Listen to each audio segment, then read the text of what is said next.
احسان کا شکریہ کرنا چاہتا تھا اور اب اسے وہ موقع مل گیا تھا۔ میں کل آتا ہوں، ان کا حساب میں خود کروں گا۔ اس کے بعد بھیج دینا اسے اپنے بیٹے کے پاس تیش کہتا۔ وہ کال رکھ گیا۔ کچھ لمحوں بعد وہ ایک ٹرے میں سوپ لیے واپس لوٹا تھا۔ چپ چاپ پیو، اسے نفی میں سر ہلاتا دیکھ سختی سے تنبیہ کی، ابھی تو کچھ کھاتی نہیں ہو، جب اتنا وزن ہے اگر کھا لوگی تو پتہ نہیں کیا حال ہوگا۔ اسے چھیڑنے کو مسکراہٹ دبائے کہتا۔ وہ کبرا کا منہ کھلوا چکا تھا۔ جی نہیں، آپ کو کس نے کہا ہے؟ کبرا ابرو چکا ہے بولے، جبکہ اپنی روانگی میں پوچھے گئے فکرے سے اس کی شرارتی مسکراہٹ دیکھ کر اسے اپنی غلطی کا شدت سے احساس ہوا تھا۔ نوٹ ڈالیں، آپ کو کیا لگتا ہے یہ ہاسپٹل والے وہاں تک آپ کو خود لینے گئے تھے؟ شرارتی انداز میں کہتا۔ وہ اسے پل بھر میں سرخ کر گیا۔ گھر سے کوئی نہیں آیا؟ بات بدلنے کو سوال کیا تھا۔ ٹائم دیکھا ہے 1 بج رہا ہے، میں نے بھی منع کر دیا سب کو، صبح خود جا کر مل لینا سب سے۔ آپ کی دوست کو تو بالکل خوشی نہیں ہوگی میرے ملنے سے۔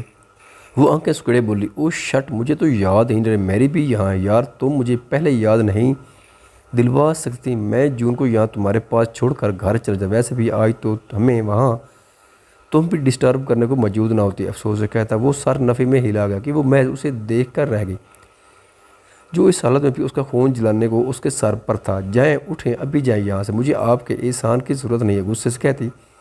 وہ اٹھتی کہ یکدم ان بیلنس ہوئی۔ ڈارلنگ، ابھی آپ کو واقعی میرے احسانات کی ضرورت ہے۔ اسے فوری اسے تھامتے اس کا فریکچر ہوئے ہاتھ کی طرف اشارہ کرتا وہ دانت پیس کر بولا، اچھا یار، مذاق کر رہا تھا، یہ بات تو تم کھاتے میں ہی نہیں لائیں گے کہ میں تمہارے چکر میں میری کو بالکل ہی بھول گیا۔ اسے مسلسل گرتے دیکھ وہ شرارت سے کہنے لگا۔ لمحہ لگا تھا کبرا کو سرخ ہونے، مجھے سننا ہے، سرخ سی ہوتی۔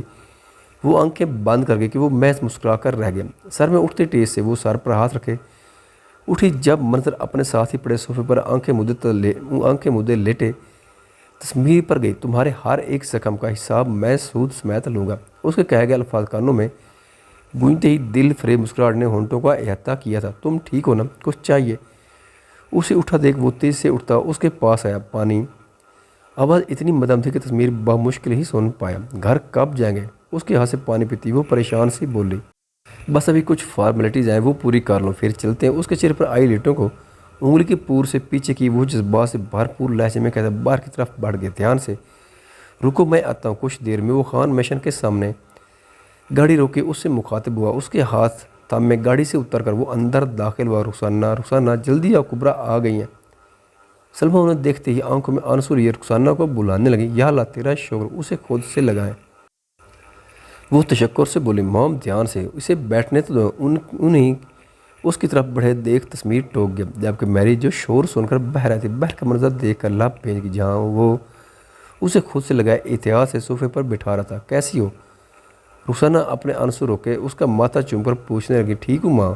وہ نم آنکھوں سے مسکرا گئی، شکر ہے تم ٹھیک ہو۔ برکت اور صبات جو اس کا سنتے ہی یہاں آ گئی تھیں، بھاگتے ہوئے آتے اس کے گلے لگ گئی تھیں۔ بس میری بیوی کو تم دونوں گرا ہی مات دینا۔ اس کے کہنے پر رخسانہ اور سلمیٰ نے مسکراتی نظروں سے ایک دوسرے کو دیکھا۔ ہاں کیا ہو گیا تسمیر بھائی، آپ کی بیوی نہ ہماری بھی کچھ لگتی ہے۔ برکت منہ بنائے بولی، ہاں تو تمہارے رشتے کے چکر میں اپنی بیوی کو قربان تو نہیں کر سکتا نا۔ وہ ابرو چکا ہے بولا کہ کبرا شرمندہ سی اسے گور گئی، جو سب کے سامنے اپنی ڈھٹائی سے اسے ہی شرمندہ کرتا تھا۔ کس کا کام ہے یہ خوشگوار ماحول میں؟ آقا جان کی روبدار آواز گونجی، میر شاہ آپ کے گل خان کا پہنوئی۔ ان کے جواب میں وہ خود طنز کر گیا، کل کے ان کے سخت الفاظ وہ اب تک بھولا نہیں تھا۔ گل خان کو تو میں دیکھ لوں گا۔ آقا جان ضبط سے بولے، میری بیوی کا معاملہ ہے، میں خود دیکھ لوں گا، کسی کو انٹرفیئر کرنے کی ضرورت نہیں۔ دانت پیس کر کہتا وہ لمبے ڈاک بھرتا ہے، اپنے روم کی جانب قدم بڑھاتا پیچھے موجود شخص کو ششدر کر کے، معاف کریے گا آقا جان، میں سنا گی اسے۔ سلمیٰ شرمندگی سے بولیں، جبکہ آقا جان انہیں نظر انداز کرتے کبرا کے پاس آئے تھے۔ کیا طریقہ ہے یہ؟ کچھ دیر میں برکت کے ساتھ اپنے روم میں آتی وہ اب اس کے سار ہوئی، جو تھکا سا بیڈ پر آنکھیں مندے پڑا تھا۔ کیا؟ انجان بنے سوال کیا، آپ کو پتہ ہے میں آقا سے بدتمیزی کرنے کا پوچھ رہی ہوں، اوپر کس کے ساتھ آئی ہو؟ اس کی بات کو نظر انداز کرتا وہ پریشانی سے بولا، میری بات کا جواب یہ نہیں ہے کبرا تیش میں، بیٹھو تو صحیح بتاتا ہوں۔ اسے اپنے پاس بیٹھنے کا اشارہ کرتے وہ مسکرا کر کہنے لگا، ٹھیک ہے اب بتائیں کیوں بدتمیزی کی تھی آقا جان سے؟ اس کے ساتھ بیٹھتی وہ اب نرمی سے بولی، کیوں کہ میرا دل چاہ رہا تھا اصلی بے نیاز سے کہتا وہ اسے آگ لگا گیا، کل مجھے ایسے غصے ہو رہا تھا جیسے میرا تو تم سے کوئی تعلق ہی نہیں ہے۔ اسے غصے سے اٹھتا دیکھ وہ کہہ کر گیا، بولا جو بھی تھا آپ کو بدتمیزی نہیں کرنی چاہیے تھی، ایک بات پوچھو؟ کچھ وقفے سے وہ ہونٹ کچلے بولی، میرے گم ہونے سے آپ کو کیا فیل ہوا تھا؟ لب کچل کر کہتی اسے دیکھنے لگی، سچ بتاؤ؟ خمار آلود لہجے میں بولتا، وہ اس کی جان ہوا کر گیا، ہمت کر کے سر بات میں لایا، مجھے لگا تھا کہ شکر ہے اب تھوڑا سکون ملا۔ مسکراہٹ بہ کہتا وہ ایک بار پھر اسے تیش دلا گیا، ہاں تو نہ آتے نا، آپ مجھے لینے چھوڑ دیتے مجھے ان کے پاس۔ کبرا تیش سے چلائی، نہیں پھر میں نے سوچا اگر تم چلیں گی تو میں چھیڑوں گا کسے؟ لائف بورنگ ہو جاتی نا۔ گمبھیر لہجے میں اسے بال پیچھے کیے تھے، بے شرم آدمی۔